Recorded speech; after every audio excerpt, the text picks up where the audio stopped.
राज्य में पढ़ुवा षष्ठ रु दशम श्रेणी छात्र छात्री एक बड़ पदक्षेप नहीं राज्य सरकार।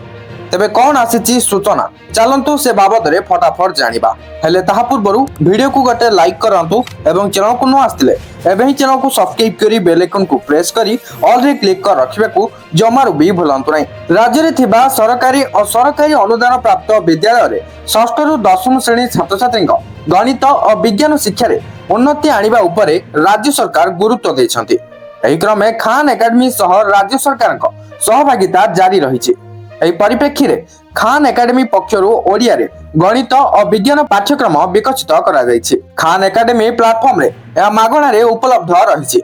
2025-26 शिक्षा वर्ष रे 8000 सरकारी विद्यालय रे षष्ठ रु दशम श्रेणी छात्र छात्री कार्यकारी हेबो। एने विद्यालय और गणशिक्षा विभाग सचिव शालिनी पंडित पत्र माध्यम रे अवगत करिसंती।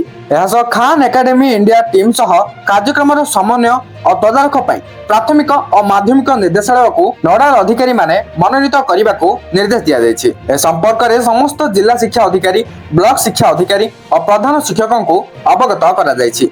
खान एकेडमी प्लेटफॉर्म रे गणित और विज्ञान विषय अनेक ओडिया विषय वस्तु उपलब्ध रही। शिक्षक और छात्र छात्री बिना शुल्क रे ता पाई परिबे, अर्थात कौन फी देवाको पड़िबो नाही। शिक्षादान शैली समेत सहज शिक्षा पाई शिक्षकों को प्रशिक्षण प्रदान करा जिवो। सप्ताह रे गोटे बा दुईटी ऑनलाइन अभ्यास समेत पोर्टाल रे छात्र छात्री पंजीकरण बा रजिस्ट्रेशन करने को पदक्षेप नेबा निमंते कहा जायछि। तो वर्तमान जहाँ भी किछि स्कूल छात्र छात्री को नहीं नुआ अपडेट आसीथिला एही वीडियोटी को शेयर करी समस्तक पाखरे एही सूचनाटी को पहुंचाई दियंतु एवं आगु को जहाँ भी किछि नुआ नुआ अपडेट आसुछि ता जानिबा पई वर्तमान चैनल को सब्सक्राइब करी बेल आइकन को प्रेस करी ऑल रे क्लिक कर रखिबाकू जमारू भी भूलंतु नहीं। Thank you for watching.